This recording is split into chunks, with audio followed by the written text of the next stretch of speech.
Mardi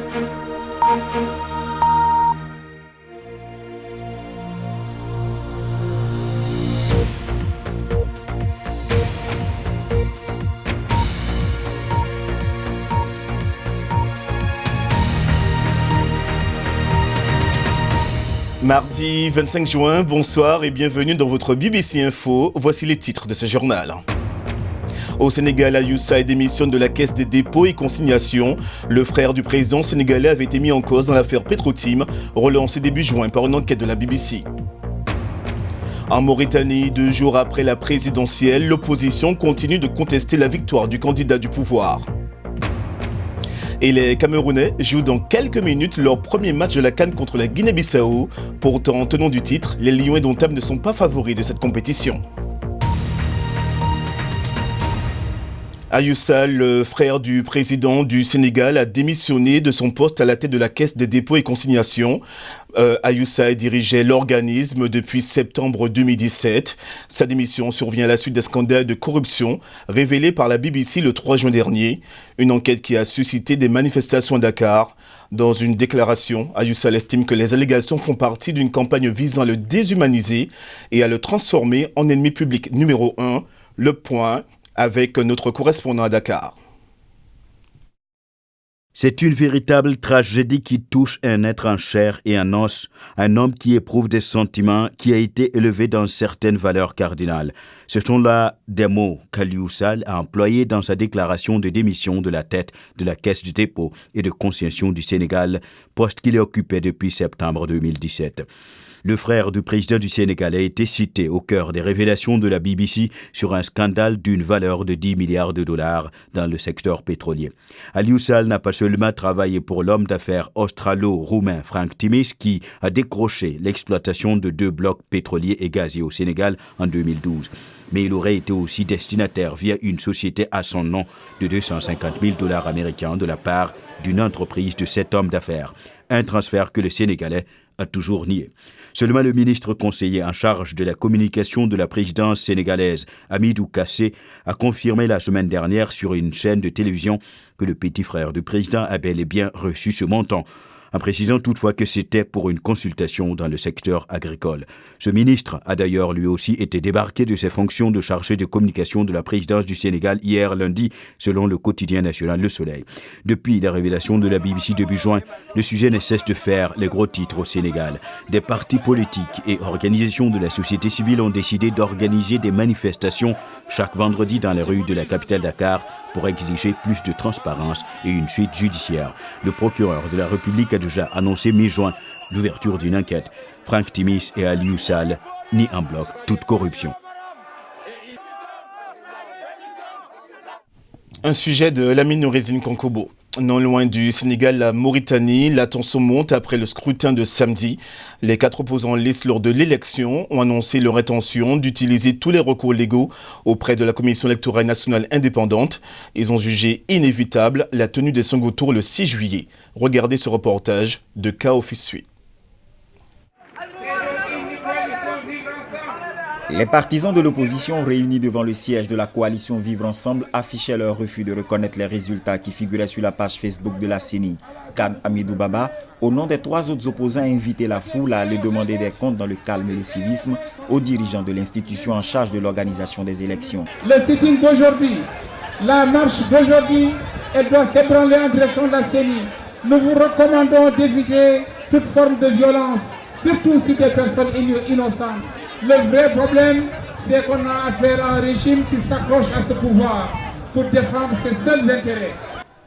Aussitôt dit, aussitôt fait, des dizaines de manifestants de l'opposition ont marché en direction de la CENI, provoquant un affrontement avec les forces de l'ordre déjà déployées depuis dimanche matin dans toute la capitale. Suite à cette altercation avec la police et des tirs de gaz lacrymogène sur leur siège, les 4 leaders de l'opposition ont eu un long entretien avec le ministre de l'Intérieur pour qu'un appel au calme soit lancé. La Commission électorale nationale indépendante, par la voix de son président Mohamed Val Ould Belal, a finalement proclamé les résultats autour de 23 heures. Le taux de participation de cette élection, selon la CENI, est de 62,66%, mais l'opposition refuse de reconnaître les résultats provisoires. Le reste de l'actualité internationale en bref et en images. Le président américain a averti l'Iran que toute attaque contre des avoirs américains se heurterait, je cite, à une force considérable et destructrice. Dans certains cas, selon lui, destructrice signifiera anéantissement, et réagissait aux propos du président iranien Rouhani qui a qualifié de stupides et insensibles les nouvelles sanctions imposées par Washington. L'Europe se prépare à des températures records. De nombreuses régions de la France sont en alerte. Des mesures spéciales ont été mises en place. Les températures à Paris devraient dépasser les 40 degrés cette semaine. Le gouvernement a prévu des fontaines supplémentaires et de l'eau en bouteille sera distribuée aux sans-abri. 3, 2, 1, 0. Et puis SpaceX, la société de Elon Musk, le patron de Tesla, a lancé sa dernière fusée depuis la Floride. Le Falcon Heavy est la fusée la plus puissante au monde. C'est la 3e fois qu'elle est lancée dans l'espace, mais cette fois-ci, la fusée transporte 24 satellites expérimentaux. Depuis octobre dernier, au moins 1 millier de personnes sont mortes dans une épidémie de rougeole à Madagascar. La plupart d'entre elles sont des enfants. La pauvreté et la malnutrition rendent mortelles des maladies qui seraient faciles de combattre ailleurs. Tandis que certains parents dans d'autres pays hésitent à faire vacciner leurs enfants. Les parents malgaches, eux, sont motivés, mais les services de santé sont débordés. Malado Sangaré. Sur un rayon de plusieurs kilomètres, on ne trouve que cette seule clinique. Et certains ont dû marcher pendant plus de 2 heures pour y arriver. Sous l'effet de la peur et de la détermination, les parents voulaient à tout prix vacciner leur enfant contre la rougeole. Avec un médecin pour 11 000 patients, pour eux, un voyage ou une attente n'est jamais trop long. Orxul a 9 mois. Sa mère fait de son mieux pour le garder en bonne santé. Mais plus de 1000 personnes sont déjà mortes et la plupart sont des enfants. Pour l'instant, une campagne de vaccination de masse a permis de contenir la maladie. Mais la vaccination n'est pas la réponse à tout. Il y a encore d'autres problèmes qu'il faudra résoudre dans le long terme. Vous avez 50% des enfants de moins de 5 ans souffrant de malnutrition chronique. La malnutrition s'est encore aggravée à cause de la rougeole. En effet, il y a de fréquentes complications ou d'infections qui aggravent la maladie. De nombreuses communautés sont situées dans des zones reculées et les infrastructures les reliant sont au mauvais état. Un autre défi, l'acheminement des vaccins pour aider à contrôler l'épidémie. Parfois, le transport des médicaments sont faits à pied, ce qui les rend moins efficaces. Pour certains, la campagne de vaccination est arrivée trop tard. Flavienne et Nevorama n'étaient pas au courant de la campagne contre la rougeole. Carnot, leur fils de 10 mois, figure parmi les 5 enfants du village tués par la maladie.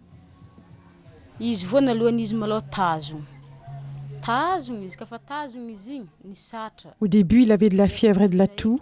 On a tout de suite pensé à la rougeole. Nous l'avons donc emmené chez le médecin. Par la suite, il semblait se sentir mieux. Mais le lendemain, il se sentait encore mal. Nous l'avons emmené dans un autre hôpital. Il est mort quand on le mettait sous perfusion. Nous avons essayé de le sauver et nous espérions qu'il allait se remettre. Pour eux, c'était son destin. Beaucoup d'autres enfants ont été sauvés. Mais c'est la pire épidémie que Madagascar ait jamais connue. Vraisemblablement, c'est loin d'être la dernière dans un pays où nombreux sont éprouvés par la pauvreté.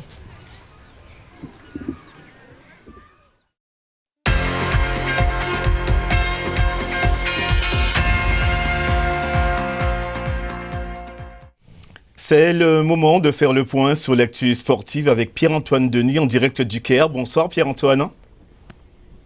Bonsoir Nicolas. La CAN vit un jour spécial et je le vois dans vos yeux car dans quelques minutes, les champions en titre, les Lions camerounais rentrent de la compétition.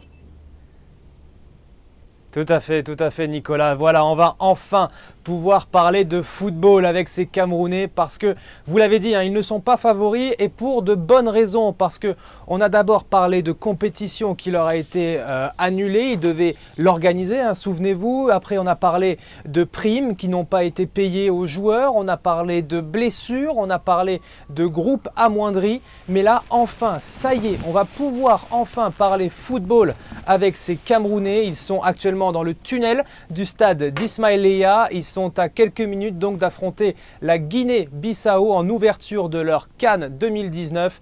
Les champions en titre camerounais donc qui peuvent toutefois compter sur un énorme soutien au pays, comme a pu le témoigner nos confrères de BBC Sport Afrique.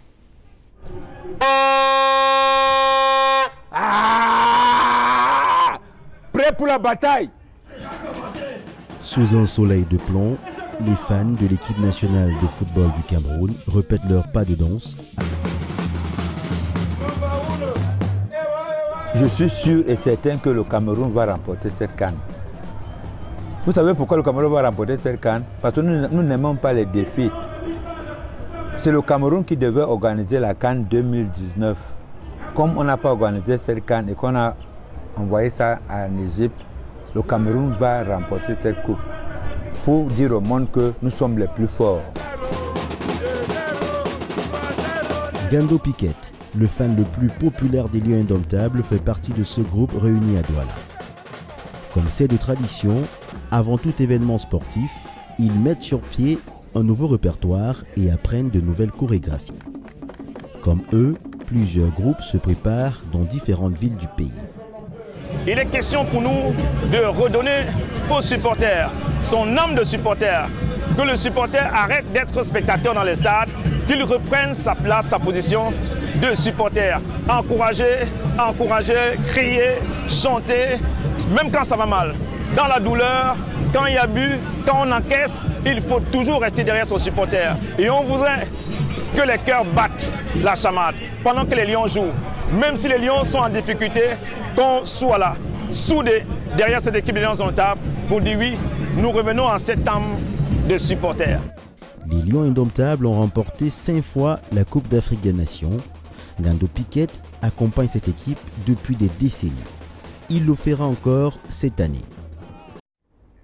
Voilà, donc comme vous pouvez le voir, une vraie ferveur dans les rangs camerounais. Mais où en est le football camerounais? Après toutes ces questions dont on a parlé tout à l'heure, eh bien, le prestige de cette place forte du football africain a été dénigré ces derniers mois. Atta Ali Aebla a voulu poser la question à Samuel Eto'o en exclusivité pour BBC Afrique. Non, il faut qu'ils jouent, il faut qu'ils apprennent de leurs erreurs. Aujourd'hui, nous avons un autre rôle, c'est essayer de faire en sorte qu'ils soient dans les meilleures conditions possibles. Et s'ils ont besoin des conseils, nous allons, mais ce sont des grands champions. Je me dis toujours, quand on parle du football en Afrique, on parle d'abord du Cameroun. Quoi qu'on dise, pourtant il y a d'autres grandes nations du football, mais on vous parlera toujours du Cameroun. Donc il est important que notre fédération puisse remettre notre football, et quand je dis notre football, c'est pas seulement l'équipe nationale du Cameroun, c'est le championnat local, c'est le football jeune, c'est le football féminin. Et enfin, pour terminer avec le visage de tout ce football qui est l'équipe nationale, mettre ces joueurs dans des conditions qu'ils méritent, parce que l'équipe nationale, c'est la vitrine d'un pays. Il est normal que ces joueurs ne se retrouvent pas dans de mauvaises conditions et que, quoi qu'il arrive...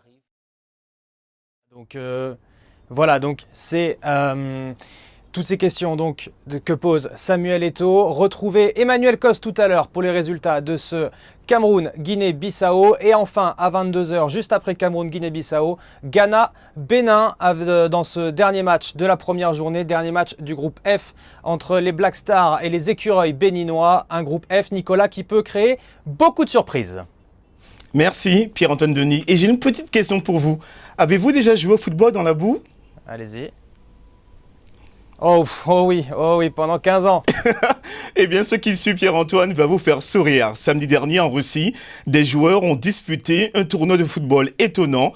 Dans la boue, les équipes se sont disputées pour une place à la prochaine Coupe du Monde de football dans la boue.